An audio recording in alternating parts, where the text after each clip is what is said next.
More and more every day, doctors are really looking at traditional medicine and deciding that maybe that's not the solution to what they want to do with their patients. One such doctor is Dr. Egypt, who is a plant-based holistic medical doctor and naturopathic physician. She's a long-term advocate of veganism and the power of plant-based living to deeply heal and transform our consciousness. She's a vegan for ethical reasons as well as health reasons. And through her clinical practice, she has personally witnessed the power of this lifestyle in hundreds of clients. She is also a multi-passionate creative poet, believing in the power of creative expression and sacred self-care to align us and bring more harmony to life.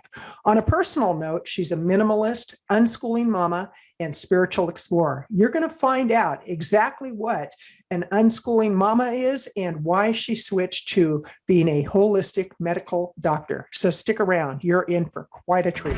Are you ready to live the life you deserve? Do you want to feel vibrantly healthy and reach your optimal weight without dieting while being kind to animals and the planet? Then you're in the right place at the right time. Welcome to Plant-Based Eating for Health with your host, certified plant-based nutritionist, Kathleen Gage.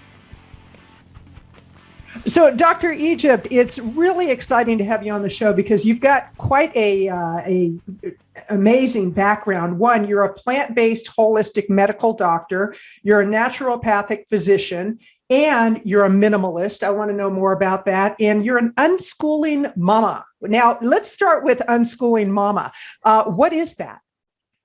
So essentially, it's a self-directed, learning-based approach to education where I interact with my child to essentially learn from the world, learn from everyday experiences.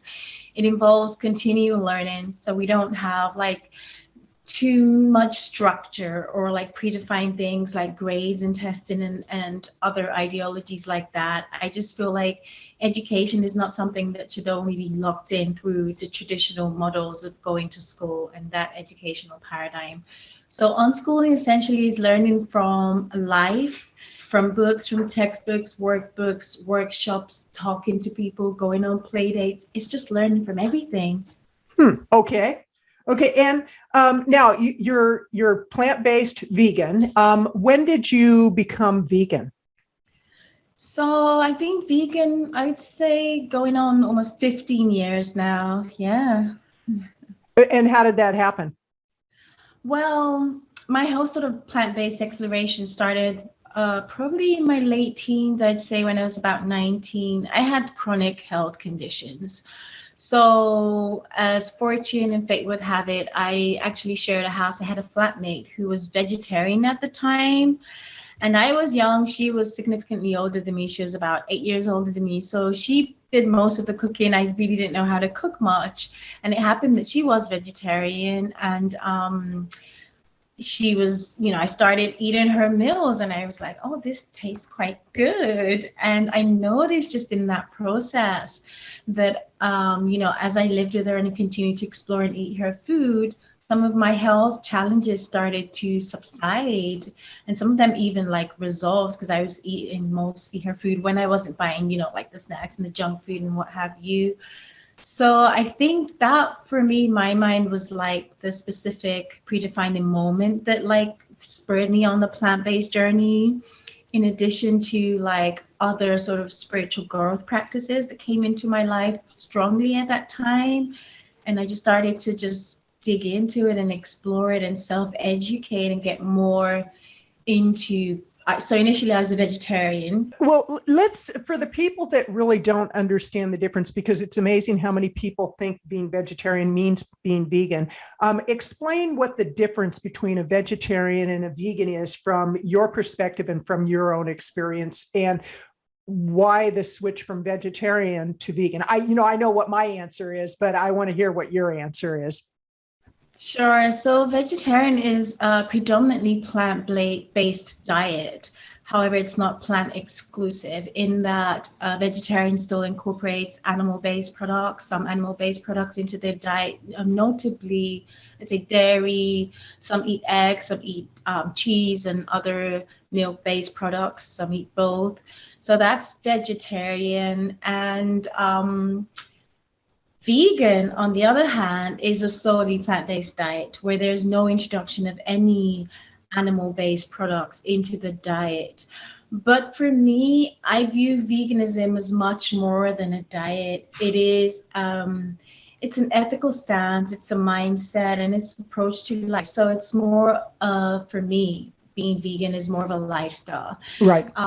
So for me, I'm an ethical vegan, as well as, I have derived, you do derive lots of health benefits from that fully plant-based vegan diet. But for me, being vegan is also me taking a stance against animal exploitation, against the objectification of animals and the cruelty that is being impacted on them for various means. So I'm vegan ethically and also for the physical benefits. So I won't engage in, as best as possible, at least directly engage in, because I think it's hard to say that I don't contribute towards animal diswelfare in some way, but directly and consciously I stay away from practices that exploit animals or that affect their well-being.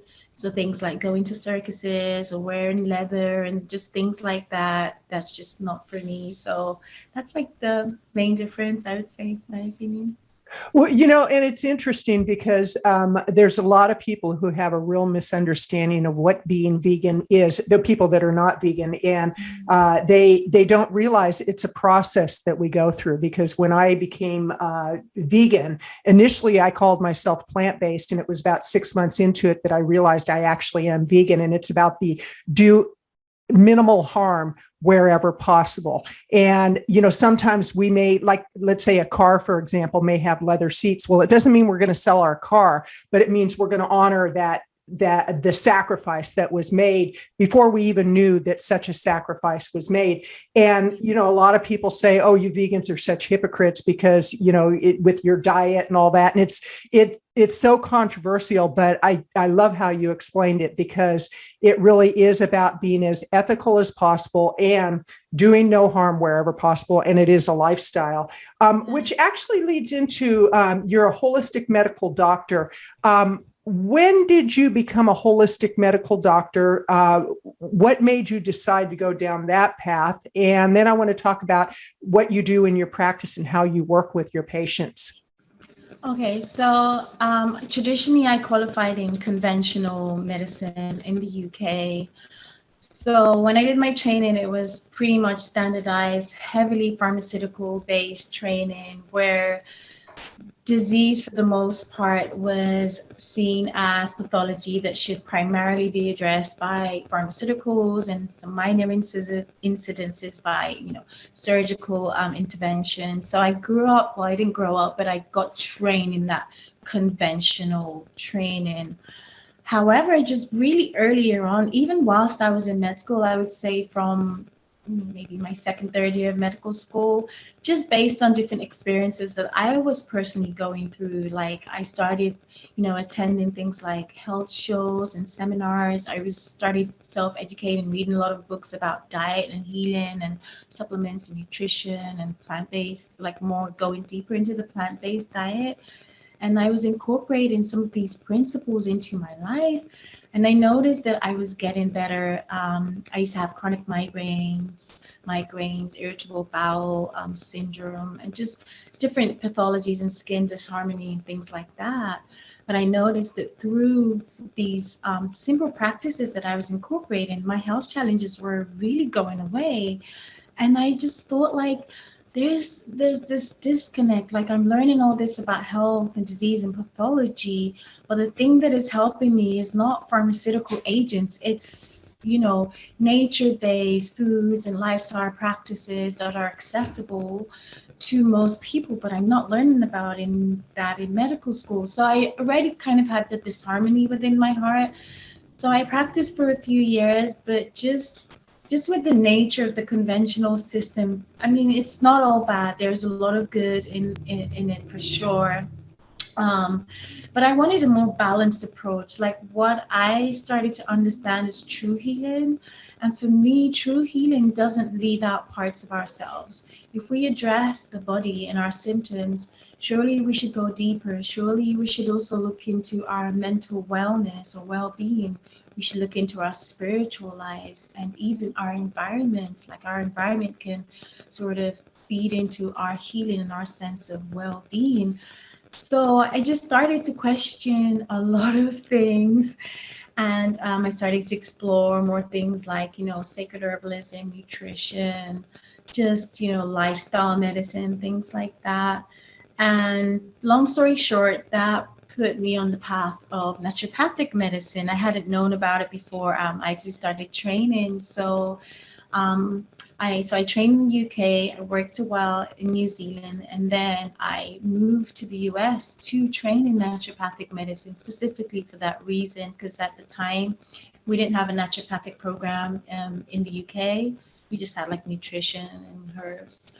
So I retrained as a naturopathic physician, and I also learned other healing modalities in addition to that. And so that's like my journey from conventional medicine to now I label myself as a holistic medical doctor, a practitioner that does address the mind, body, spirit, and even heart, I would say. I love that. I love that. And I want to remind people you're listening to the Plant-Based Eating for Health podcast show. I'm your host, Kathleen Gage, and I'm talking with Dr. Egypt, who is a holistic medical doctor, a plant-based eater, a vegan, the whole package. I love it. I love it. So I'm curious, with all that's going on with COVID and all the different variants, I read a study recently, and it was a small study, but they indicated that those people who are vegan plant-based tend to have a much lower risk of any complications if they should contract COVID. What is your feeling on that, and why would that be? I mean, just as a physician, I can tie in quite a few thought processes in that. One of them, I would say, perhaps it's to do with the mucus levels, because generally being on a plant-based diet, especially if someone's eating a more cleaner, less processed plant-based diet, because we can have like vegan junk food, right? But if we eat predominantly whole food, clean plant-based diet, the body tends to produce less mucus. And mucus is almost like a substance that can be produced in excess when we eat what we call a pro-inflammatory diet, or a diet that encourages our inflammation, more inflammation in our body. And things like dairy-based foods, cheeses, the milk, that encourages a lot of sort of mucus type conditions in the body. And the respiratory system, for example, is one system that when it's disharmonious, so when it's affected by, dust, irritants, pathogens, it raises up a lot of mucus as parts of its kind of inflammation reaction, trying to almost heal itself. So if it goes to reason, if someone prior to that was on a plant-based diet, they would naturally have less of an inflammatory response because they're producing less mucus, and that would lead to them having almost less symptoms, or if they did have symptoms, just better recovery from that. So I think that's one major thing, especially to do with like respiratory type situations. And another one is just because being on a plant-based diet is a very strongly anti-inflammatory alkalizing diet. And for any of your listeners who want to chase up on this, just very briefly, alkalizing the body, like bringing more bringing it into a more alkaline state by our diet, by the green vegetables, the juices, the smoothies, the plant-based diet, leads to less acidity. And when we have less acidity in our body, we have less pain, less inflammation. Our symptoms are generally better. So that's like another aspect. It's just that eating a high amount of fruits and vegetables, nuts, seeds, sprouts, juices, just naturally brings us into a more alkaline, aligned state. And when our bodies are alkaline, it promotes more healing in our bodies on many levels. So that's just like a few. I mean, there's so many, obviously, other links and what have you, but that's definitely, like I would say, two big ones. So it's fascinating to me how people absolutely refuse to give up dairy products, whether it be milk, whether it be cheese, whether it be yogurt that's made with dairy. And they say, you do you, we'll do us, and, live and let live. And it's like, well, if you would let the animals live, then we wouldn't even have this discussion. But they're really attached to the belief that they absolutely need milk and dairy products for the protein and for all that. And yet that's aggravating the whole situation. So how do you feel somebody could have a conversation with? I'll give you an example. I have friends who actually do the keto diet, and it's like, oh my gosh, this is just horrendous. And a few of them are in really, really, really bad shape. I mean, it's in fact affecting their thinking, their brain, inflammation all over their body. And yet they refuse to give up the bacon, the beef, whatever it may be.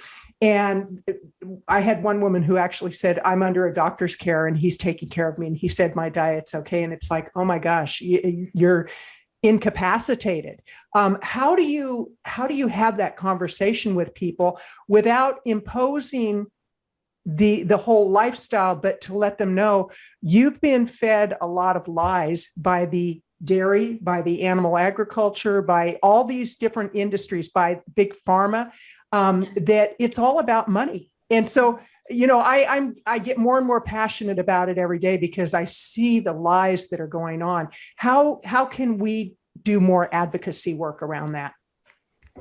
So I'm a big proponent for education and communication and information given. As a doctor, the meaning of doctor comes from dossier, which means teacher or educator. So I think it's just about having these conscious conversations with people, regardless of if we find sort of mental barriers. And sometimes I find it's what you say, but it's also the manner in which it's approached and the energy which carries through the conversation. So like when I'm discussing with people, friends, family, clients, I tend to be, even though I'm so impassioned about animal welfare, and sometimes I just want to grab people and just shake them up and say, like, can't you just see this is just like horrendous, But I find then people get on the defensive and sometimes they just block out everything else that, I want to say.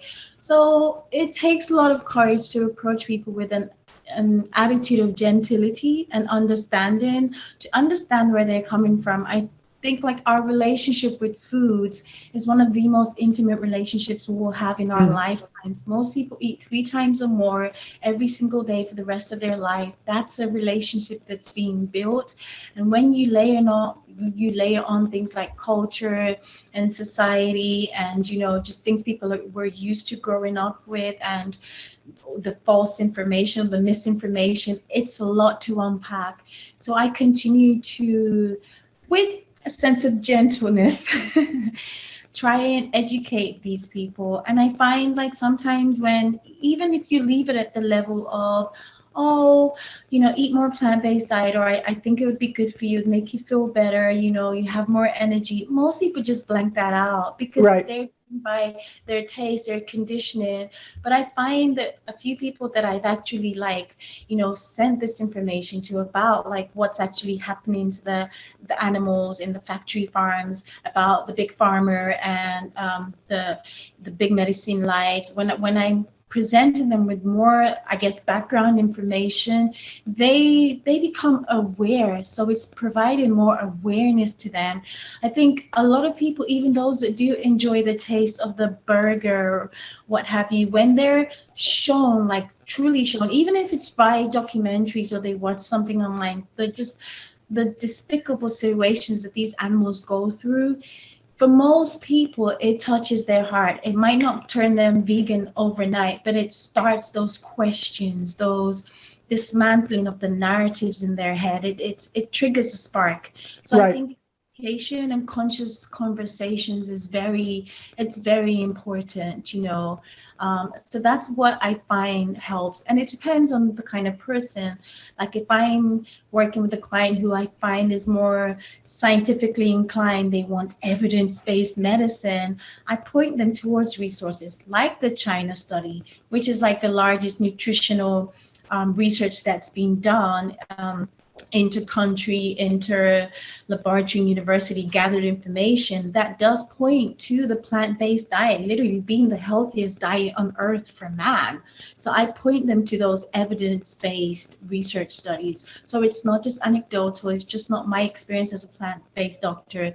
It's like, this is what the science is showing, you know? So those are some of the ways, I guess, I use to point people towards the light that is the plant-based diet. I love it. And speaking of pointing people to, how do we point people to finding you? What is your web address? Thank you. So my work and healing offerings can be found at www.manifestingalchemy.com.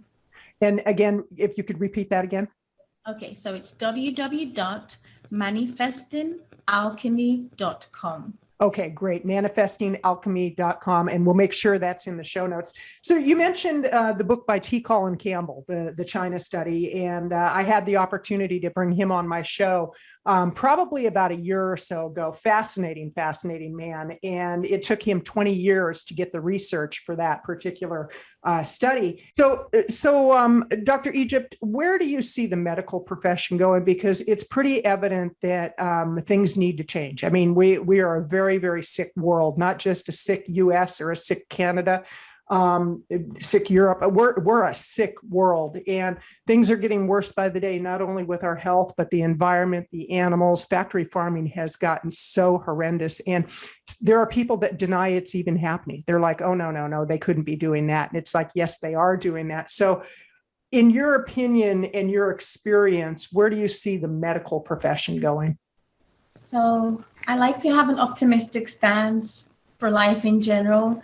But if I'm honest with you, I think sort of conventional modern healthcare, I don't perceive the trajectory of it being very positive in terms of fostering overall well-being and optimal health of humanity. So how I perceive that trajectory is one that is very fiscally biased, that is motivated predominantly by money. People forget that, you know, the healthcare industry, at the heart of it is also big money that's driving it. It's a form of a business. Yes, there are individual practitioners within that sector that come from a good place, that really want to optimize the health and well-being of their patients. But overall, the powers that be that govern that system, it's a pathology-driven system. They want to encourage sickness. They don't want the doctors and the big pharma industries to be out of business. So in terms of traditional medicine worldwide, I don't see it going very positively. However, with the challenges that we are facing, things like, you know, COVID and what have you, it has brought about more awareness and given people space even just to question certain lifestyle practices that they were incorporating in their life. So I think in terms of alternative healing modalities, I can see an upsurge in that. So that's one positive thing that I think is going to unfold out of where we're going. So more people, even my own personal practice, are being more interested in that mind, body, spirit healing, like the complete healing of the whole person. And you've been listening to the Plant-Based Eating for Health podcast show. I was speaking with Dr. Egypt, who is a naturopath medical doctor, was doing traditional medicine for many years and then switched over to naturopathic. And I encourage you to really look at what you're putting into your mind, body, and soul, because it does make a difference. This is Kathleen Gage with Plant-Based Eating for Health podcast show. Have a great day. Thank you for your commitment to an ethical life through plant-based food choices. The kind of choices that are kind to your body, the environment, and most of all, animals. Be sure to leave a review and rating of the Plant-Based Eating for Health podcast show.